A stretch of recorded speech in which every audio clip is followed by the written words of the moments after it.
जय सीताराम दोस्तों।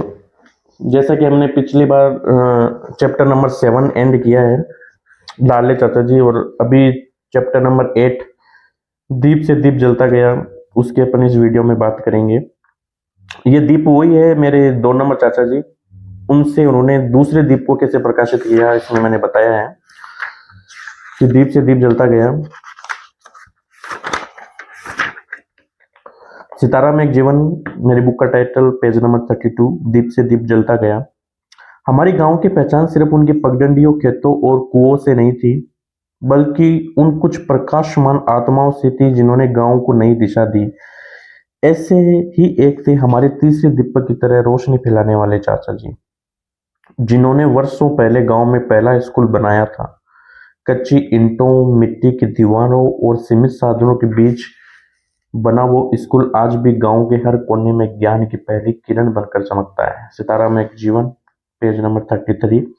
समय बीतता गया और उसी स्कूल की जिम्मेदारी अब उनके सबसे छोटे भाई यानी हमारे प्रिय सीताराम चाचा जी को सौंप दी गई। अब वे उस विद्यालय के प्रधानाचार्य बन चुके थे। एक ऐसा विद्यालय जो पहले ही सिर्फ 8वीं कक्षा तक सीमित था, लेकिन जहां की शिक्षा जीवन भर की पूंजी बन जाती थी। हमारे परिवार के लगभग सभी बच्चे वहीं पढ़ते थे और सबसे गर्व की बात यह थी कि हमें स्वयं चाचा जी के पढ़ने का सौभाग्य मिलता था। वे सिर्फ स्कूल के प्रधानाचार्य नहीं थे, वे हमारी हिंदी और संस्कृति के शिक्षक भी थे, और इससे बढ़कर हमारे मार्गदर्शक। जब वे कक्षा में आते तो जैसे माहौल ही बदल जाता। शब्दों में संवेदना, उच्चारणों में शुद्धता और उनकी आंखों में एक गहराई होती। ऐसा लगता जैसे माँ सरस्वती स्वयं उनकी वाणी में विराजमान हो।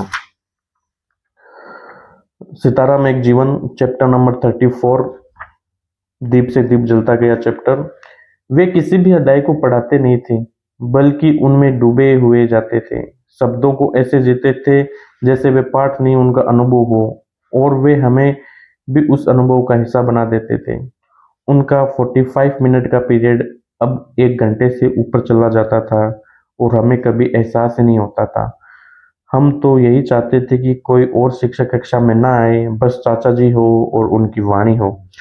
उनकी पढ़ाई इतनी स्पष्ट और प्रभावशाली होती कि हमें पाठ दोहराने की जरूरत ही नहीं पड़ती थी। हर शब्द, हर श्लोक, हर उदाहरण सीधे दिल में उतर जाता था। चाचा जी की शिक्षा सिर्फ ज्ञान ही नहीं, वो एक एहसास था। वे शिक्षक कम एक जीवित पुस्तक अधिक लगते थे, जिनसे हर बार कुछ नया सीखने को मिलता। वो सच में सिर्फ शिक्षक नहीं थे, वे गुरु, ज्ञान और श्रद्धा का जीवन और एक सजीव रूप थे। सितारा में एक जीवन, मेरी बुक का नाम, पेज नंबर 35। एक ऐसा दीपक जिसने स्वयं जलकर हम सब के जीवन को प्रकाशित कर दिया। यह लाइन आज भी मेरी स्कूल की, जब हम सीढ़ियों में चढ़ते हैं तब लिखी हुई है कि अध्यापक वो दीपक है, या अध्यापक वो जलती हुई मोमबत्ती है जो खुद प्रकाशित होकर दूसरों को प्रकाशमान करती है। तो उसमें से एक लाइन मैंने यहाँ पे लिखी है कि एक ऐसा दीपक जिसने स्वयं जलकर हम सबके जीवन को प्रकाशित कर दिया। अपनी बढ़ती उम्र और संवेदनशील स्वभाव के साथ साथ उन्होंने स्कूल की जिम्मेदारियों को निभाते हुए भारतीय जीवन बीमा निगम में भी अपने कदम रख दिए थे। जहां एक और विद्यालय में विद्यार्थियों के लिए आदर्श शिक्षक थे, वहीं दूसरी ओर भारतीय जीवन बीमा निगम में उन्होंने अपनी मेहनत, ईमानदारी और व्यवहार कुशलता से एक अलग पहचान बनाई थी। उन्होंने कई महत्वपूर्ण बीमा योजनाएं समाज तक पहुंचाई, लोगों को जागरूक किया और दर्जनों परिवारों को भविष्य को सुरक्षित किया। धीरे धीरे उनके प्रयासों और सेवा भाव के चलते भारतीय जीवन बीमा निगम के क्षेत्र में एक विश्वसनीय और सम्मानित नाम बन गए। समाज में उनका नाम चर्चा का विषय बन गया। उनकी लोकप्रियता का आलम यह था कि गांव और आसपास के क्षेत्रों में उन्हें केवल एक भारतीय जीवन बीमा निगम एजेंट नहीं, बल्कि मार्गदर्शक और विश्वास पात्र सलाहकार के रूप में देखा जाने लगा। यही वजह थी कि स्कूल हो या भारतीय जीवन बीमा निगम, हर जगह उनका नाम, सम्मान और प्रेरणा का प्रतीक बन गया। वो व्यक्तित्व है जो पहनावे में भी झलकता था। सितारा में एक जीवन, मेरी बुक का नाम, पेज नंबर 36। अभी वही चैप्टर चल रहा है, दीप से दीप जलता गया। हर सुबह जब वे घर से बाहर निकलते तो लोग एक बार जरूर उन्हें निहारते।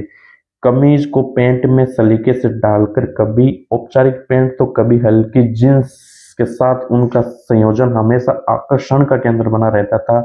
ऊपर से उनकी पूरी बाजू की इस्त्री की हुई शर्ट और जिसकी जेब में लगा हुआ एक नीली शाही का पेन जैसे कहता वो हर यह व्यक्ति विद्वान है, सजग है और सदा तैयार रहता है। सर्दियों में उनके पहनावे में एक और रंग जुड़ता है। वे अक्सर राजस्थानी कोटी पहनते हैं, आधी बाएं की, जिसमें सभी बटन बंद होते हैं और नीचे से उनकी शर्ट की पूरी आस्तीन बाहर झांकती है। उस कोटी की सादगी और राजस्थानी छटा उनके व्यक्तित्व में जैसे एक और आयाम जोड़ देती थी। शर्ट, बेल्ट और पैंट का वह मेल जैसे विशेष रूप से उनके लिए ही बना हो। पहनावे में उनका संयम, रंगों की समझ और आत्मविश्वास झलकता था। यही तो था जो उन्हें सबसे अलग बनाता था। और फिर वो दिन आते जब भारतीय जीवन बीमा में मीटिंग में जाना होता।